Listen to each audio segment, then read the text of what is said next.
오늘 하나가신 말씀의 제목은 주를 높이는 이유라는 제목입니다. 미국 조지아 대학교 강당에서 약 3만여 명이 참석한 졸업식이 있었습니다. 사회자가 전체 수석을 차지한 한국인 여학생 샤론 시온, 한국 이름으로는 장시온입니다. 그 이름을 호명을 합니다. 그녀 모습이 스크린에 비치자 모두가 환호와 박수를 보내줍니다. 장시온은 학사모에 To God be the glory 라면서 영광을 하나님께 라고 학사모 위에다가 그렇게 써놓았습니다. 그녀는 가난한 개척교회 목사로 그 딸로 태어나 인천 달동네 지하에서 살았습니다. 직업 군인이었던 어머니는 매일매일 일을 하게 되었고 목사인 아버지는 전도를 나가서 혼자 집에 있을 때가 많았습니다. 초등학교 4학년 때 아버지를 따라간 부흥회에서 성령을 체험하게 됩니다. 그리고 아버지는 더 큰 세상을 보여주기 위해서 딸을 데리고 미국으로 떠나게 되었습니다. 그리고 여행을 마치고 한국으로 돌아오는 마지막 날, 장시호는 아버지에게 이렇게 말합니다. 아버지, 저 여기 남게 해주세요. 여기서 하나님께 영광 돌릴 거예요. 아버지는 홀로 남을 딸을 걱정해 밤에 잠을 못 이루며 결국 눈물을 머금고 딸을 두고 귀국하게 되었습니다. 그때부터 그녀는 하나님을 의지하며 철저하게 홀로 서기를 시작했습니다. 모든 것 하나님께 맡기고 하나님만 바라보며 살게 되었습니다. 10년 뒤 노력한 끝에 대학 4년 전액 장학생으로 조지아 대학에 입학을 하게 되었습니다. 학업을 계속하며 교회에서는 반주자로 또 유치부 교사로 청년부에서는 부회장으로 그렇게 섬기면서 하나님을 높이며 믿음으로 살아갔습니다. 꼭 출세를 하고 꼭 돈을 벌어야 하나님의 영광을 드러내는 것은 아닌 것입니다. 무슨 일을 하더라도 하나님을 높이는 믿음을 가지면 되는 것입니다. 그 믿음이 무엇보다 소중하기 때문입니다. 왕이신 나의 하나님, 내가 주를 높이고 영원히 주의 이름을 송축하리라.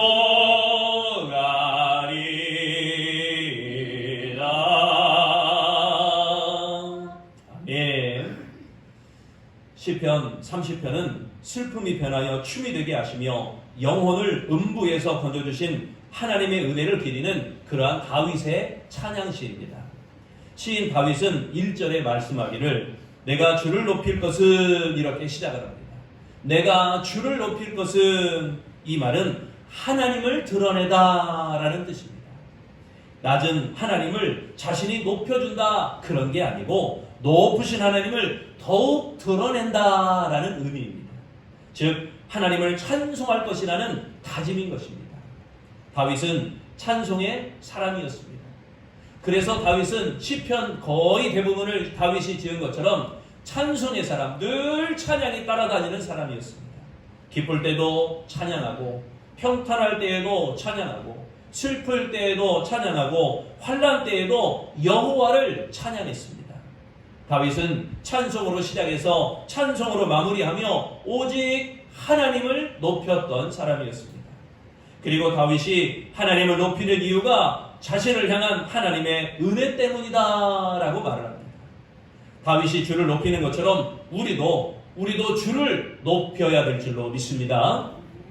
그러면 다윗이 주를 높이는 이유는 첫째, 나를 고치셨기 때문입니다.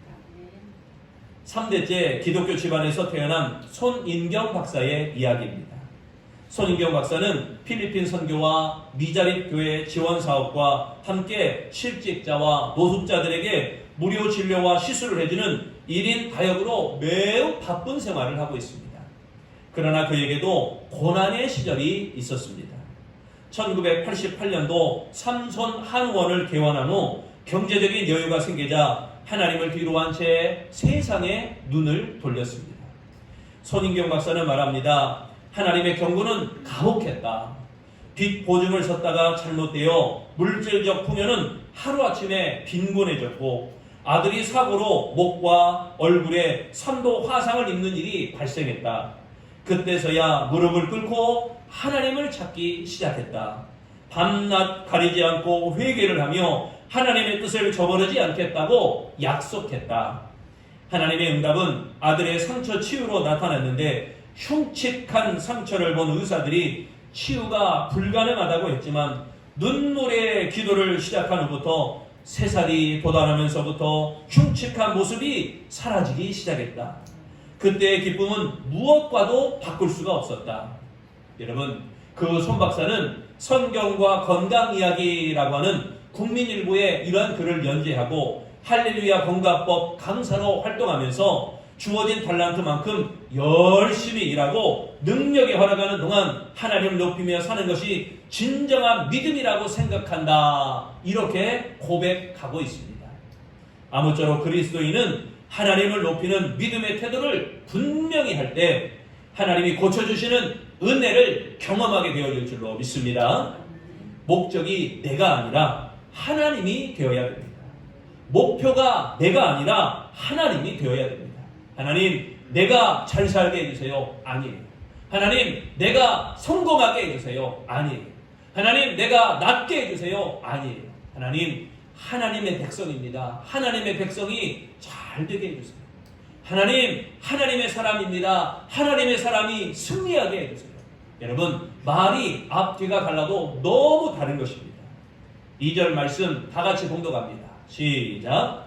여호와 내 하나님이여, 내가 주께 부르짖음에 나를 고치셨나이다. 아멘. 여기 고치셨나이다, 이 말은요, 치료하다라는 뜻입니다. 다윗은 질병으로부터 구원을 얻기 위해 하나님 앞에 부르짖었습니다. 질병의 상황이 자신을 짓누른다고 해도 낙심하거나 절망하지 않았습니다. 해답이 하나님께 있음을 믿었기 때문인 것입니다. 질병으로 괴로움 당하고 있습니까? 왜 이러한 위기를 주셨냐고 여러분 하나님께 원망하고 있습니까? 여러분, 원망하지 마시고 불평하지 마시기 바랍니다. 도리어 그 위기를 하나님의 은혜를 경험하고 하나님을 높일 수 있는 기회다, 이렇게 삼으시기를 바랍니다. 기도하고 기다려야 됩니다. 코로나 바이러스도 기도하고 기다려야 됩니다. 우리에게 주어진 모든 문제도 기도하고 기다려야 됩니다. 우리가 보기에 절망적인 상황이라도 하나님이 보시기에는 아무것도 아닌 것입니다. 상황을 역전시키며 상황을 고쳐주시는 하나님이시기 때문입니다. 이것이 주를 높여야 되는 근본적인 이유가 됨을 여러분 믿으시기를 바랍니다. 두 번째, 다윗이 주를 높이는 이유는요, 나를 세우셨기 때문입니다. 작곡가 바하의 인생은 고난의 연속이었습니다. 어릴 때 부모가 돌아가셨고 마리아라고 하는 여인과 결혼했지만 7 자녀를 낳고 세상을 떠났습니다.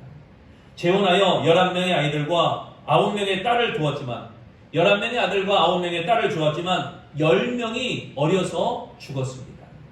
노년에는 앞을 못 보는 시각장애자가 되었고 뇌출혈로 쓰러져 반신불구의 몸이 되었습니다. 바하는 처절한 고통 속에 살아갔습니다. 하지만 많은 사람의 영혼을 사로잡는 웅장하고 장엄한 찬양과 경배, 불후의 명작들을 남기게 되었습니다. 어떤 상황에서도 절망에 사로잡히지 않고 하나님을 높이는 신앙이 있었기 때문에 바하는 그렇게 하나님의 일에 힘쓰게 되었던 것입니다. 그래서 바하는 이렇게 이야기합니다. 모든 음악의 유일한 목적은 하나님께 영광 돌려보내고 사람에게 즐거운 감정이 솟아나게 하는 것이다. 음악의 근원은 하나님께 있으며 음악을 하나님께 높이는 일에 사용되어야 한다. 이게 바하의 음악에 관한 철학이고 음악에 관한 하나님의 신앙 고백입니다. 바하는 황무지 같은 인생 속에서도 장엄하고 경건한 음악의 꽃을 피웠던 인물입니다. 하나님이 바하를 세우신 것입니다. 할렐루야. 바하는 작곡한 칸타타나 오라토리오 마지막 부분에 언제나 yes, D, G 이렇게 글자를 써넣었습니다. yes, D, G. 오직 하나님의 영광을 위하여 솔라 데오 글로리아 해가지고 앞글자만 따서 SDG 이렇게 뜻은 라틴어 첫 글자만 써서 항상 자기 곡에다가 SDG 이렇게 하나님께 영광을 위하여 이 곡을 만들었다라는 의미로 써놓았습니다. 또 오르간을 연주만을 위한 작품을 만들 때에는 첫 부분에 또 다른 이니셜을 넣어놨어요. INJ 예수 이름으로 라는 겁니다. In the name of Jesus 예수의 이름으로. 그러니까 이 곡 역시 오르간만을 위한 연주이지만 이것도 역시 하나님의 영광을 위한 것이다. 예수님의 이름으로 이 반주를 한다. 이런 의미인 것입니다. 오늘 우리 호산나 찬양대가 찬양을 했습니다. 예수님의 이름으로 찬양한 것입니다. 오늘 우리 안수리 집사님께서 기도했습니다. 예수님의 이름으로 기도한 것입니다. 여러분이 오늘 예배를 드립니다. 예수님의 이름으로 예배 드리는 것입니다. 할렐루야. 주님이 세우신 줄로 믿습니다. 바하의 하나님을 높이는 신앙은 황무지 같은 환경에서도 굳게 세우도록 하나님께서 세워주신 것입니다. 우리 7절 말씀을 다 같이 봉독합니다.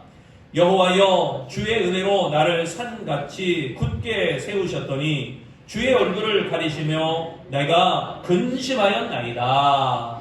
아멘. 여기 세우셨더니 라고 했죠. 이 말은요 형통하다라는 의미입니다.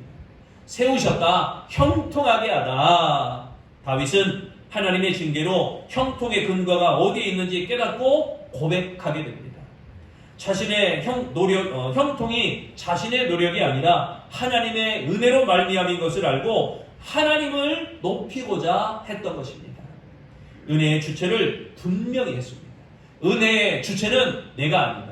은혜의 주체는 물질이 아니다. 은혜의 주체는 성공이 아니다. 은혜의 주체는 합격이 아니다. 은혜의 주체는 오직 하나님이다.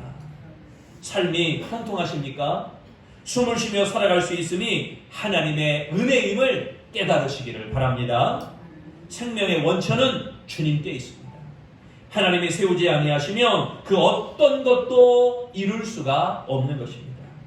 자기의 능력을 과신한다면 그 사람은 교만에 빠지게 됩니다. 그러므로 하나님께 무릎을 꿇고 하나님을 높이시며 하나님께 세움받은 자가 되는 우리 아름다운 성도가 되시기를 축원합니다. 세 번째, 다윗이 주를 높이는 이유는요, 나를 도우셨기 때문입니다. 6.25 당시 미국의 닉슨 대통령, 포드 대통령, 카터 대통령의 안보 비서관이 되었던 임종덕 장로, 한국 사람이 닉슨, 포드, 카터 이 세 대통령을 보좌하는 안보 보좌관이 되었습니다.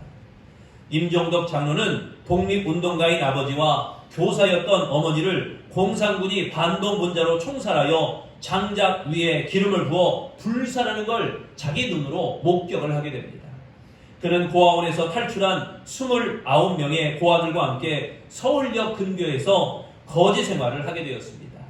숫자가 늘어나 무려 29명이었던 아이들이 129명이 되었습니다. 그 중에 24명이 먹지 못하고 그만 병으로 죽게 되었습니다. 임종덕은 결국 소매치기와 도둑질을 해서 그 129명, 그 아이들을 먹여 살리게 되었습니다. 한 번은 미국 장군의 자동차 문이 열린 것을 보고 그 장군의 가방을 훔쳐 달아나다가 미국 헌병에 붙잡히게 되었습니다. 서툰 영어로 잡혀가면 고아들이 굶어 죽는다 이렇게 말했습니다. 그러자 장군이 그를 하우스보이, 그러니까 미군 부대 안에 자신을 보좌하는, 자신 심부름하는 그런 아이로 하우스보이로 삼고 숙소에 일을 시키게 됩니다. 장군은 스티브 토마스 화이트 중장이었습니다. 임종덕을 1년 동안 관찰하며 보았던 장군은 너는 오늘부터 내 아들이 되었다. 너는 오늘부터 내 아들이 되었다. 라며 임종덕을 입양을 했습니다. 그 후 임종덕은 예수를 믿고 하버드 대학교에서 박사가 되었습니다. 학위식에 참석한 양부모는 눈물을 흘리며 감사하였습니다. 도둑질로 전락한 고아를 자신들에게 맡겨 영광스러운 자리에 있게 하신 하나님의 은혜에 감사할 수밖에 없었습니다. 양아버지인 화이트 장군의 동료들이 이 임종덕을 껴안고 축하하는데 하버드 대학의 개교 이래 최고의 별들의 잔치가 되었다고 합니다.